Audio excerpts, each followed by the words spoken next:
Let us today discuss about the deep flexor muscles of forearm.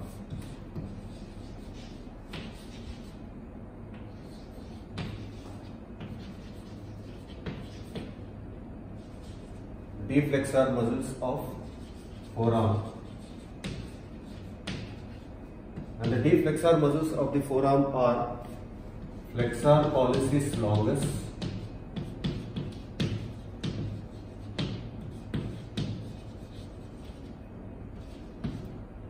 flexor digitorum profundus,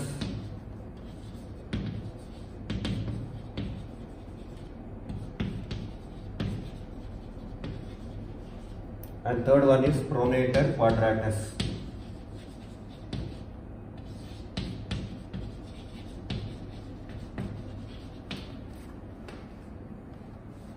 The nerve of the flexor compartment of the forearm, already you know it is a median nerve, but this flexor pollicis longus is supplied by median nerve. This pronator quadratus also is supplied by median nerve, whereas this flexor digitorum profundus, the median half is supplied by ulnar nerve and the lateral half is supplied by the median nerve. So this is a hybrid. This muscle is having a dual nerve supply, just like that of brachialis muscle in the arm, where it is supplied by two nerves there, musculocutaneous and radial. Here, flexor digitorum profundus is supplied by medial half by ulnar nerve, lateral half by anterior interosseous branch of median nerve. Coming to the flexor pollicis longus muscle. Okay, this is the lower end of the humerus.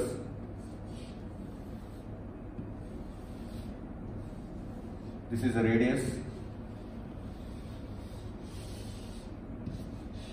This one is ulna. So this flexor pollicis longus muscle takes origin from the anterior, this is an oblique line of the radius, and upper 3/4 of the anterior surface of the shaft of the radius below the anterior oblique line. Upper 3/4 of the anterior surface of the shaft of the radius below the anterior oblique line, and from the adjoining interosseous membrane which connects the radius bone with the ulna bone is interosseous membrane. From this also, from the interosseous membrane also it takes origin, and it also takes origin from the oblique cord. Oblique cord is nothing but which is present, which is considered as a primitive degenerative part of this flexor digitorum, flexor pollicis longus muscle itself. So overall it takes origin from the upper 3/4 of the anterior surface of the radius below the oblique line from the interosseous membrane along the medial surface of the coronoid process through oblique cord. So the muscle descends like this.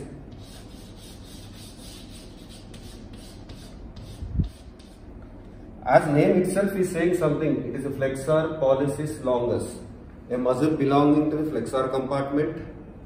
Pollicis means it should reach the thumb, and longus means it should be more long. That means it has to go till the distal phalanx of the thumb.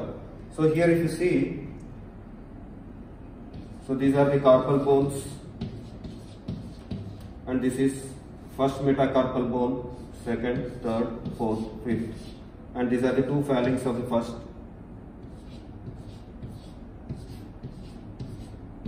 Two proximal and distal phalanx of the thumb, and these are the proximal, middle and distal phalanx of the remaining fingers.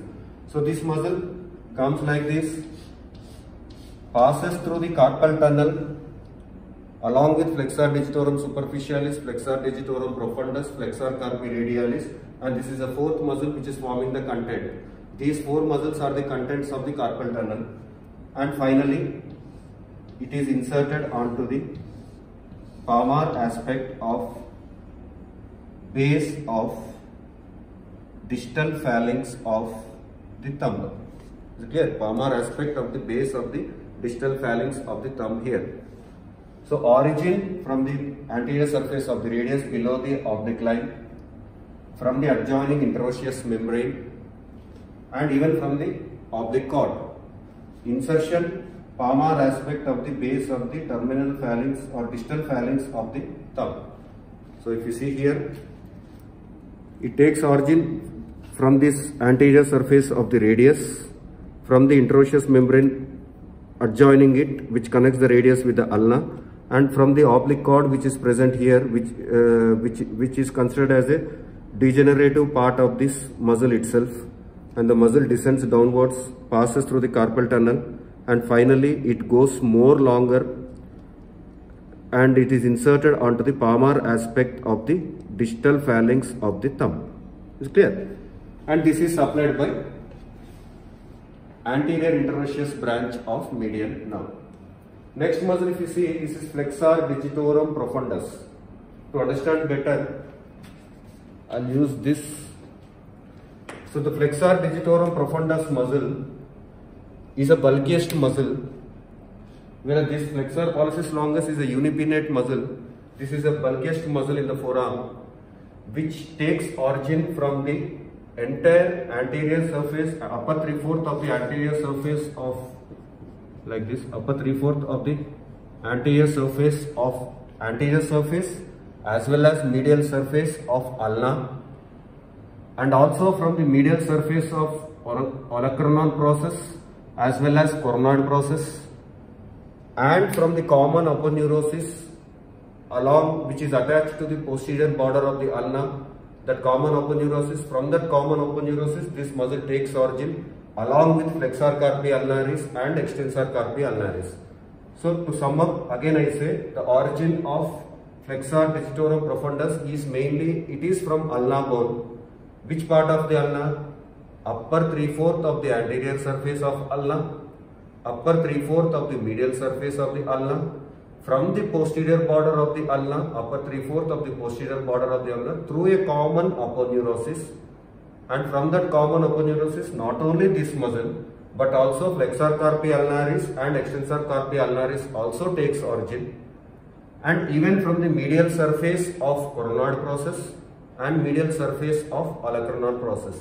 So all these are the origin. It forms a fusiform muscle, bulkiest muscle, and above the wrist, 5 centimeters above the wrist, it divides into 4 tendons for medial 4 fingers. The splitting of the tendon concerned with index finger appears early. Suppose if the 4 tendons are splitting, the tendon which is concerned for the index finger, it appears earlier, suggesting that in the next order of species, in the next order of evolution, probably this may be a separate muscle. Then all these 4 tendons pass through the carpal tunnel underneath the flexor digitorum superficialis tendon. That's why we are calling this as flexor digitorum profundus. Profundus means deep, superficialis means superficial. So these are flexor digitorum superficialis, these are flexor digitorum profundus tendon. All these 8 tendons pass through the carpal tunnel there, along with flexor carpi radialis and flexor pollicis longus. And on reaching the metacarpophalangeal joints, it passes through the decussation. This rounded thing, whatever I am shown here, it is a decussation formed by tendon of flexor digitorum superficialis. So superficially, whatever the tendon is present, that is the tendon of the flexor digitorum superficialis, it forms a decussation. Through that decussation, this tendon descends downwards, goes more longer, and finally it is inserted onto the palmar aspect of the base of the terminal phalanx of the medial 4 fingers. Is it clear now? And if you see the nerve supply, the medial half is supplied by ulnar nerve and the lateral half is supplied by the anterior interosseous branch of medial nerve. Coming to its actions, since it is inserted onto the palmar aspect of the distal phalanx of medial 4 fingers, first action should be here. That means it flexes the distal phalangeal joint. On prolonged contraction, it causes proximal phalangeal joint, flexion at the proximal phalangeal joint in combination with flexor digitorum superficialis. Then flexion at the metacarpophalangeal joint in combination with flexor digitorum superficialis, and finally the flexion at the wrist. And the last muscle now we talk is pronator quadratus. Name itself, again it is saying something, a muscle which is causing pronation and which is quadrilateral in shape. A muscle which is causing pronation and which is quadrilateral in shape. So it takes origin from the lower 1/3 or lower 1/4 of anterior surface of shaft of ulna,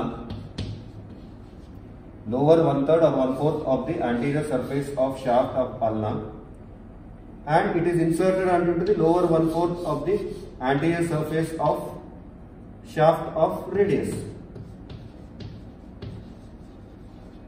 thus making it quadrilateral in shape. Now if you see the shape of the muscle, it is quadrilateral in shape and it is causing pronation since its insertion is in the radius.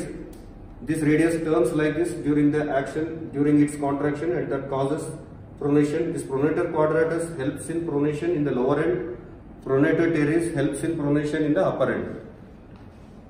The superficial fibers are inserted onto the lower 1/4 of the anterior surface of the radius. There are deeper fibers also. That deeper fibers are inserted onto the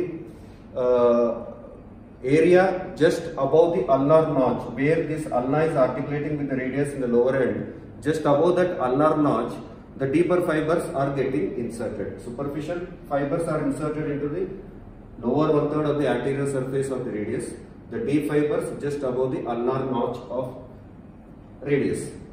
And this muscle also is supplied by the median nerve, and it is one of the two muscles which causes pronation of the forearm is this one. One is pronator teres, the other one is pronator quadratus.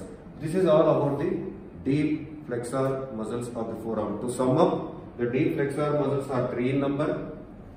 In that, this flexor digitorum profundus is having dual nerve supply, where medial half is supplied by ulnar nerve, lateral half is supplied by median nerve, and the other two are supplied by the median nerve, that is the anterior interosseous branch of the median nerve.